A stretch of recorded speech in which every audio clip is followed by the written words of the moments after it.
히브리서 3장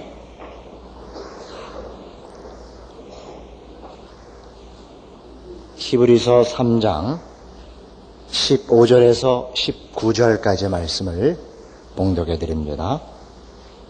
히브리서 3장 15절에서 19절까지입니다. 성경에 일렀으되 오늘날 너희가 그의 음성을 듣거든 노하심을 격동할 때와 같이 너희 마음을 강팍해 하지 말라 하였으니 듣고 경록해 하던 자가 누구뇨? 모세를 쫓아 애굽에서 나온 모든 이가 아니냐? 또 하나님이 40년 동안에 누구에게 노하셨느뇨? 범죄하여 그 시체가 광야에 엎드려진 자에게 아니냐? 또 하나님이 누구에게 맹세하사 그의 안식에 들어오지 못하리라 하셨느뇨? 곧 순종치 아니하던 자에게가 아니냐? 이러보건대 저희가 믿지 아니함으로 능히 들어가지 못한 것이라. 희생 속에서 말없이 일하신 분인데 이렇게 열심히 일하시는 사람은 늘 돈에 쪼들립니다. 이번에도 이 귀한 공연을 준비해서 태국 사회에 사회적인 영향력까지 갖고 계심에도 불구하고 어려운 발걸음이 되었습니다.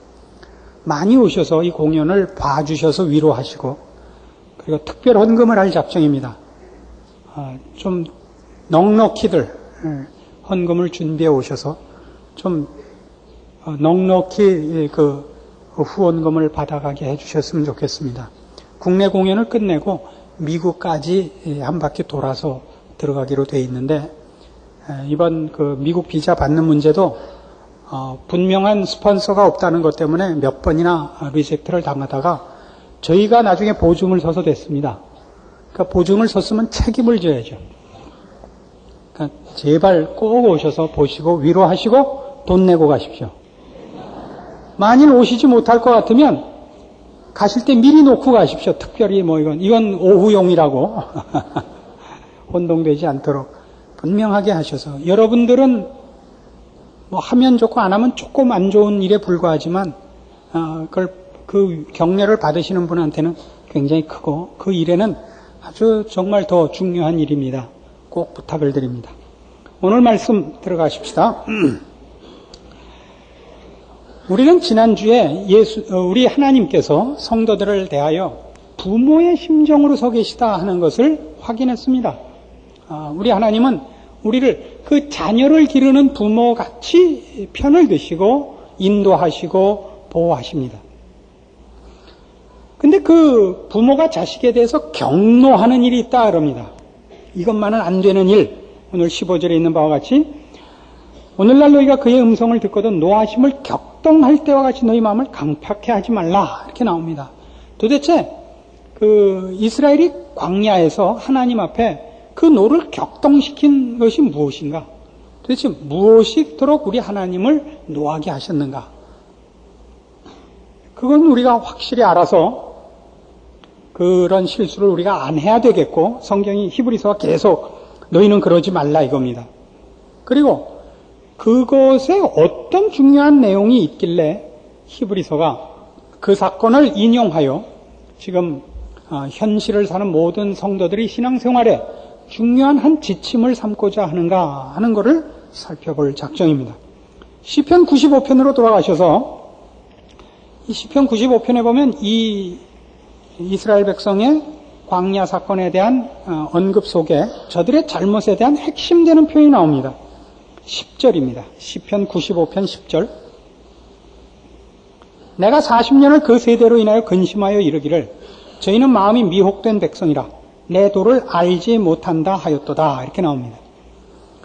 이 40년의 광야 생활 속에서 하나님 앞에 벌받아 다 광야에서 죽을 수밖에 없었던 출애굽한 이스라엘의 첫 세대, 제1세대의 잘못이 뭐냐? 그럴 때 내 도를 알지 못한다 하는 것이라 이겁니다. 하나님의 도를 알지 못한다는 것입니다. 하나님의 도를 모른다 하는 것은 그 표현상 굉장한 오해의 소지가 있습니다. 득도하는 문제로 이해하지는 말기를 바랍니다. 하나님의 길, 하나님의 도 이런 것은 다 어떤 신앙상의 어떤 교훈과 가르침만의 문제는 아닙니다. 보다 본질적인 문제입니다. 그런데 이 하나님의 도를 모른다, 하나님의 길을 모른다 하는 것이 득도를 하는 것과 같은 깨우침에 관한 문제로 전락하면 신앙은 뭐가 되냐면 범신론이 되고 맙니다. 불교가 그 대표적인 종교입니다만 범신론이란 그 신자가 모두 다 신적 어떤 소양을 갖고 있고 깨우침을 받기만 하면 그 안에 있는 어떤 기계를 고치거나 뭐 이렇게 개발이 될 기회가 있으면 그 안에 있는 내재된 잠재력이 그 힘을 발하고 모습을 드러낸다고 보는 것이 범신론입니다. 기독교 신앙은 그렇지 않습니다. 우리 인간에게는 선한 것도 가능성도 없다고 지적하는 것이 우리 기독교 신앙이 보는 인간입니다. 그래서 기독교 신앙은 이런 문제, 도를 깨우치는 문제, 우리한테 99% 다 준비가 되어 있지만 부족한 하나를 채우는 문제는 아닙니다. 이것이 우리 지난 시간에 살펴본 바와 같이 이스라엘 백성의 잘못인 그 광야 생활의 실패에 대하여 성경이 우리에게 주는 교훈, 신명기 8장, 사람이 떡으로만 사는 것이 아니라 하는 말씀 속에 이 내용이 들어 있습니다. 구약성경 274페이지, 신명기 8장 2절 말씀 봅니다. 네 하나님 여호와께서 이 40년 동안에 너로 광야의 길을 걷게 하신 것을 기억하라. 이는 너를 낮추시며 너를 시험하사 네 마음이 어떠한지 그 명령을 지키는지 아니 지키는지 알려 하심이라.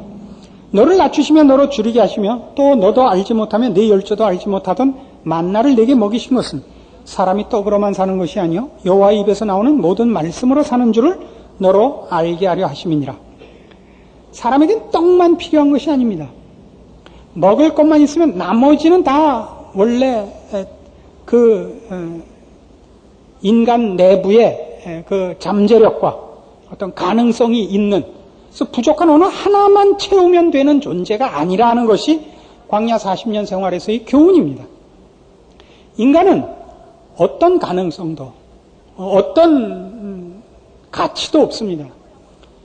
하나님의 말씀이 필요하다는 것은 떡과 같은 내용에서의 말씀이 아니라 필요한 교훈으로서가 아니라 아까 시편 95편에서 지적했지만 오해될 소지가 있다 그랬죠. 깨우쳐야 할 교훈으로서가 아니라 여호와의 입에서 나오는 모든 말씀, 하나님이 우리의 목표를 세워주시고 내용이 되어주시고 그것을 얻을 수 있도록 지켜주시지 않으면 인간은 모든 문제에서 무능합니다. 무지하며 무능합니다. 목표를 세울 수도 없고 그것을 채울 수도 없고 이룰 수도 없습니다. 이것이 성경이 지적하는 인간이요 광야 40년 동안에서 확인한 것입니다.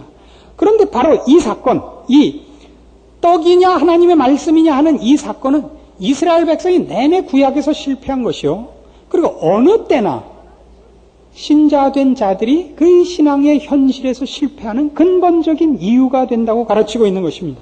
어떻게 해요? 이런 식입니다. 출애굽기 32장에 가봅시다.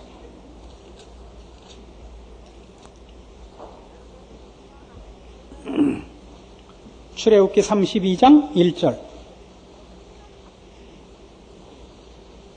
백성이 모세가 산에서 내려옴이 더딤을 보고 모여 아론에게 이르러 가로되 일어나라. 우리를 인도할 신을 우리를 위하여 만들라. 이 모세 곧 우리를 애굽 땅에서 인도하여 낸 사람은 어찌 되었는지 알지 못함이니라. 아론이 그들에게 이르되 너희 아내와 자녀의 귀에 금고리를 빼어 내게로 가져오라. 모든 백성이 그 귀에서 금고리를 빼어 아론에게로 가져오매 아론이 그들의 손에서 그 고리를 받아 부어서 각도로 새겨 송아지 형상을 만드니 그들이 말하되 이스라엘아 이는 너희를 애굽 땅에서 인도하여 낸 너희 신이로다 하는지라. 아론이 보고 그 앞에 단을 쌓고 이에 공포하여 가로되 내일은 여호와의 절일이니라 하니 이튿날에 그들이 일찍 일어나 번제를 드리며 화목제를 드리고 앉아서 먹고 마시며 일어나서 뛰놀더라. 이 이스라엘 백성이 출애굽해서 시내산에 모여 이제 모세가 하나님 앞에 율법을 받으러 올라간 동안에 산 아래서 일어난 그 첫 번째 대표적인 이스라엘의 범죄입니다. 이 범죄의 재미있음은 금송아지를 만들어 놨는데 그 금송아지 이름이 여호와 하나님인 것입니다. 이는 너희를 종되었던 애굽 땅에서 너희를 인도하여 낸 너희 신이로라.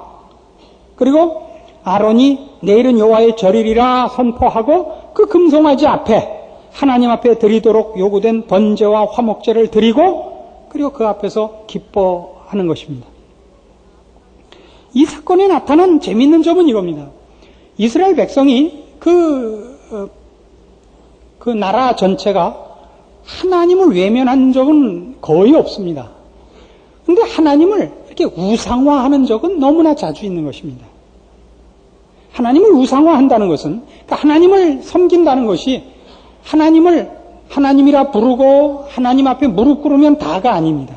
그 하나님이 우상으로 전락하는 행위가 얼마든지 있을 수 있다는 것이 이 사건이 우리에게 지적하는 것입니다. 어떻게요?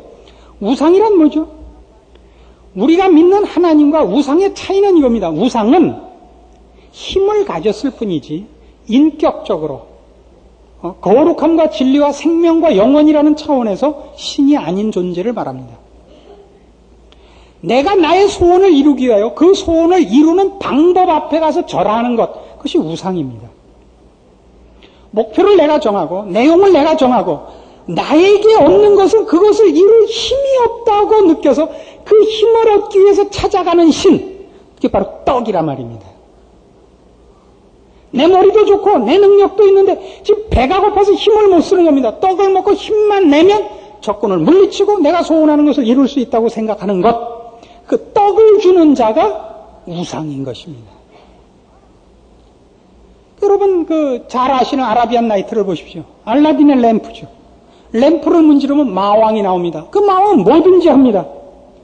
알라딘이 갖지 못한 능력을 갖고 있지만 누가 주인입니까? 그 마왕이 나타나서 첫 번째 하는 이 말이 뭐예요? 주인님 부르셨습니까? 합니다.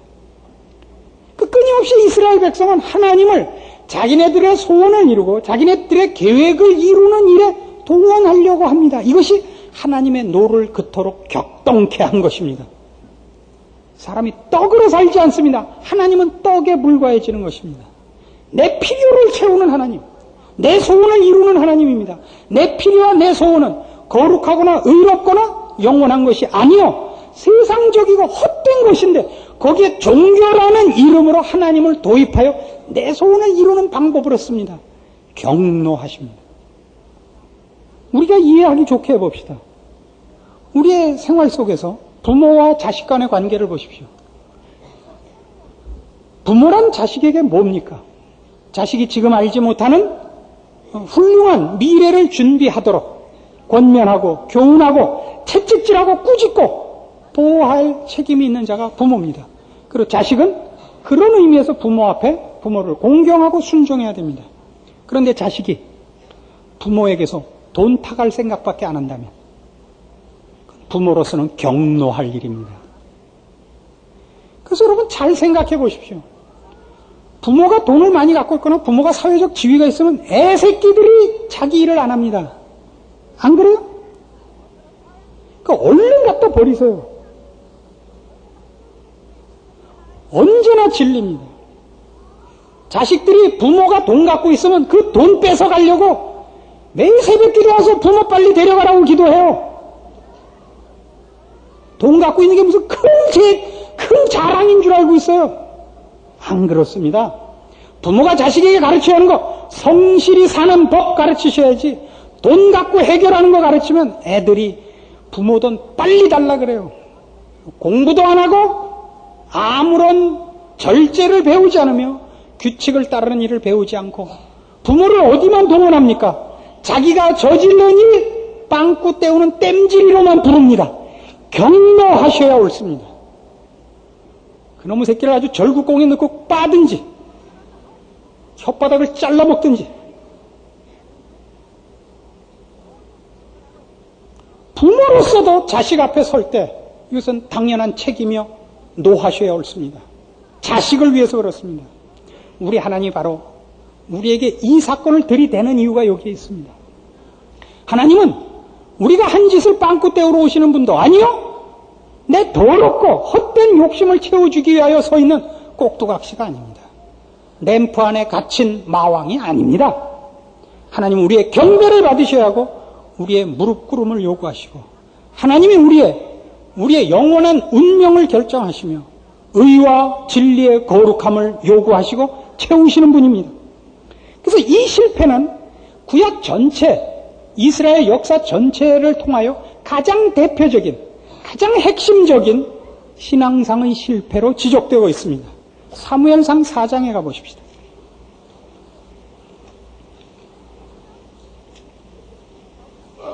사무엘상 4장 1절입니다. 구약성경 413페이지입니다.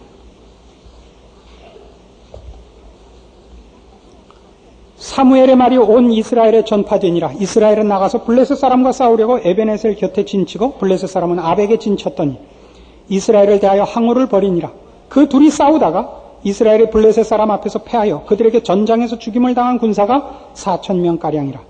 백성이 진으로 돌아오매 이스라엘 장로들이 가로되 여호와께서 어찌하여 우리를 오늘 블레셋 사람 앞에서 패하게 하셨는고 여호와의 언약궤를 실로에서 우리에게로 가져다가 우리 중에 있게 하여 그것으로 우리를 우리 원수들의 손에서 구원하게 하자 하니 이에 백성이 실로에 보내어 그룹 사이에 계신 만군의 여호와의 언약궤를 거기서 가져왔고 엘리의 두 아들 홈니와 비느하스는 하나님의 언약궤와 함께 거기 있었더라. 여호와의 언약궤가 진에 들어올 때 온 이스라엘이 큰 소리로 외치매 땅이 울린지라. 블레셋 사람이 그 외치는 소리를 듣고 가로되 히브리 진에서 큰 소리로 외치면 어찌미냐 하다가 여호와의 궤가 진에 들어온 줄을 깨달은지라. 블레셋 사람이 두려워하여 가로되 신이 진에 이르렀도다 하고 또 가로되 우리에게 화로다. 전일에는 이런 일이 없었도다. 우리에게 화로다. 누가 우리를 이 능한 신들의 손에서 건지리요. 그들은 광야에서 여러 가지 재앙으로 애굽인을 친 신들이니라. 너희 블레셋 사람들아 강하게 되며 대장부가 되어라. 너희가 히브리 사람의 종이 되기를 그들이 너희의 종이 되었던 것 같이 말고 대장부같이 되어서 싸우라 하고 블레셋 사람이 쳤더니 이스라엘이 패하여 각기 장막으로 도망하였고 살육이 심히 커서 이스라엘 보병에 엎드러진 자가 3만이었으며 하나님의 궤는 빼앗겼고 엘리의 두 아들 홈니와 비느하스는 죽임을 당하였더라. 얼마나 재미있는 사건입니까? 이스라엘 백성이 블레셋과 싸우다가 집니다.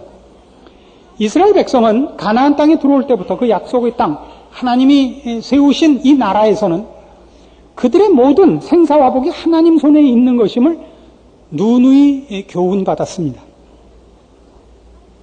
그들의 복은 하나님 손에 있고 그들의 화도 하나님 손에 있습니다. 그들이 하나님을 섬기면 복을 받고 승리하며 하나님을 외면하면 벌을 받고 실패할 것이라 성경에 거듭거듭 강조되어 왔었습니다.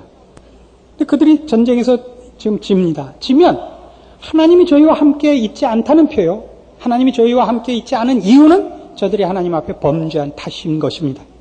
그러나 그들은 그렇게 생각하지 않고 하나님이 우리 안에 안 계셔서 졌다. 그러니까 하나님을 모시자. 어떻게 모셨다고요? 언약궤를 가져오는 것. 그것으로 하나님이 자기네와 함께 있게 된 것으로 믿고 의기양양해서 사기충천하여 싸우러 나갔다가 언약궤 없을 땐 4,000명 죽고 언약궤 갖고 나가서 3만 명이 죽습니다. 하나님의 언약궤는 빼앗기고 지켜섰던 제사장 홈니와 비느하스는 죽습니다. 하나님을 모신다는 것은 하나님이 주인이 되고 우리가 그 앞에 무릎 꿇는 것이지 내 필요한 것에 부적과 주문으로 하나님을 끌어넣는 것은 아닙니다. 주문과 부적은 다 뭡니까? 내용은 모르지만 그것을 외우고 그것을 가지고 있으면 내가 원하는 일이 일어난다는 것입니다. 하나님은 기계적 결과가 아닙니다. 우리가 단추를 누르면 하나님이 나타나셔야 되고 우리가 기도를 하면 하나님이 무조건 들어주셔야 되는 분이 아닙니다.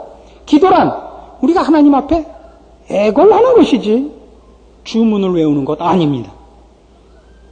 그러나 이 실패는 이스라엘에게 있어서는 떨쳐버리지 못하는, 아니 이스라엘에게뿐만 아니라 모든 인류에게 떨쳐버릴 수 없는 가장 근본적인 죄의 한 핵심되는 형태일 것입니다. 예레미야 7장에 가보십시오.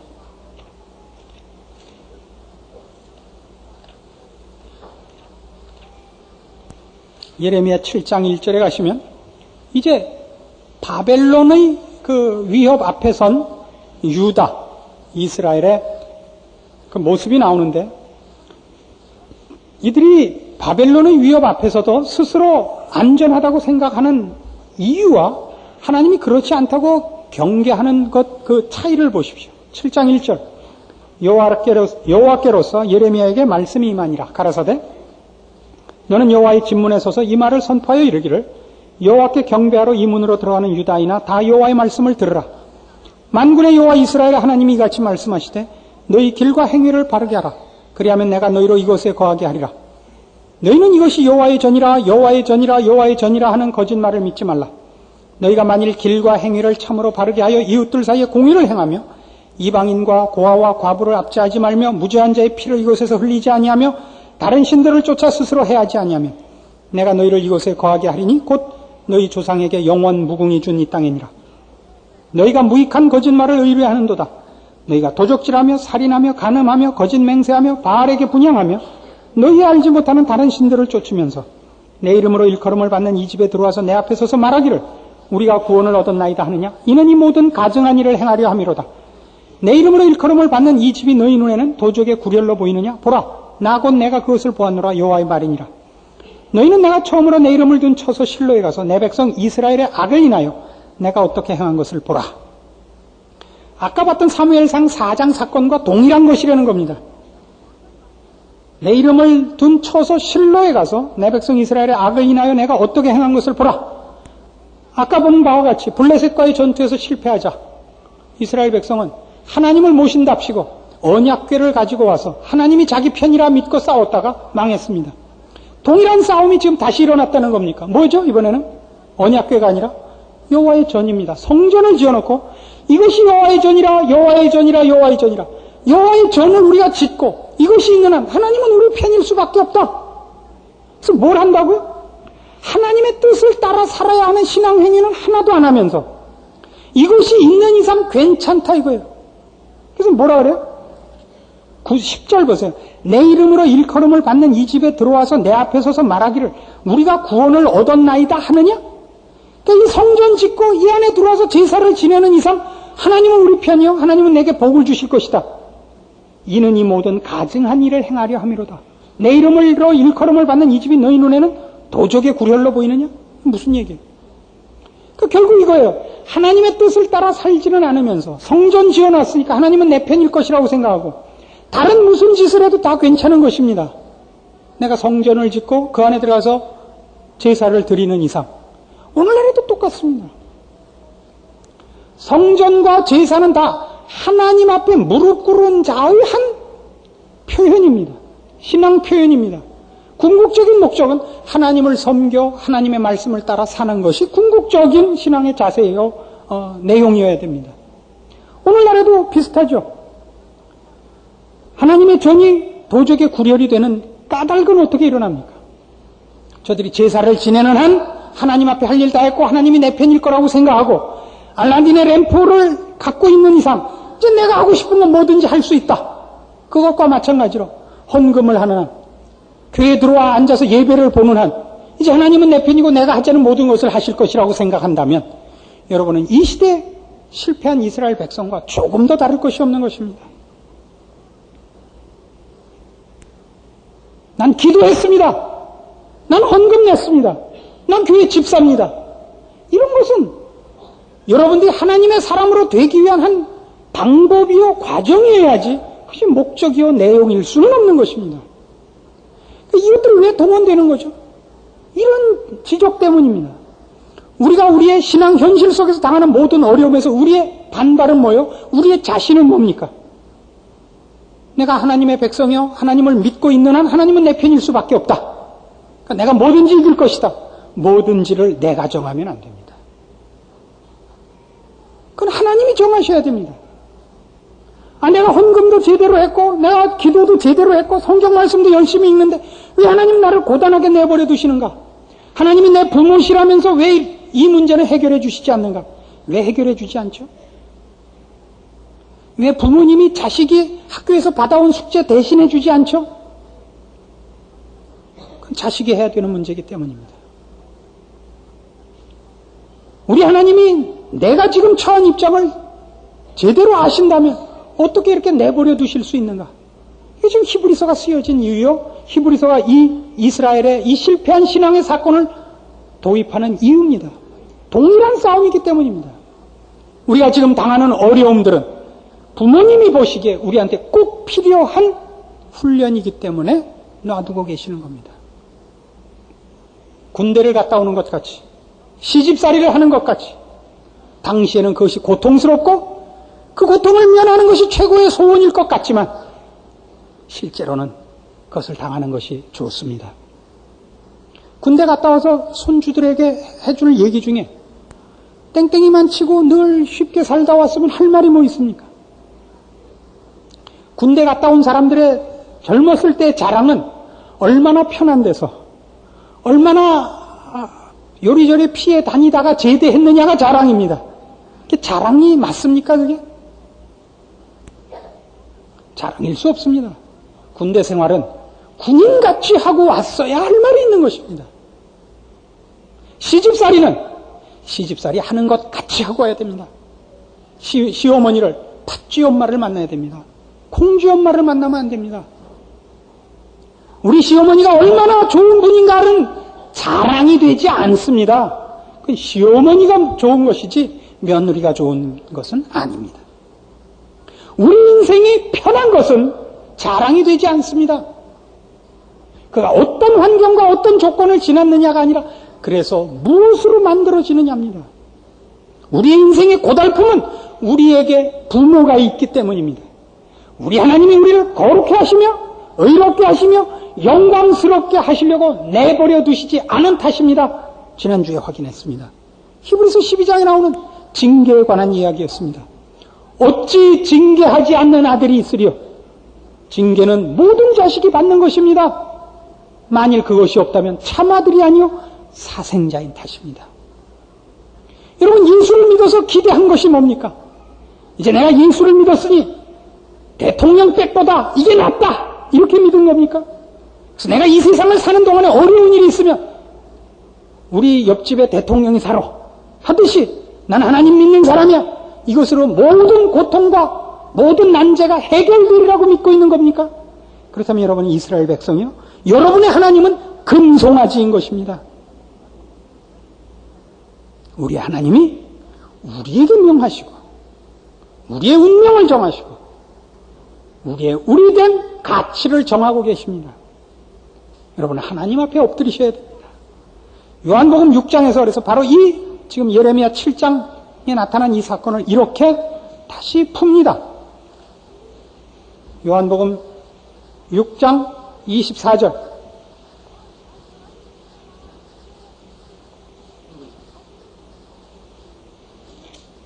오병이어 사건 직후에 일어난 일입니다.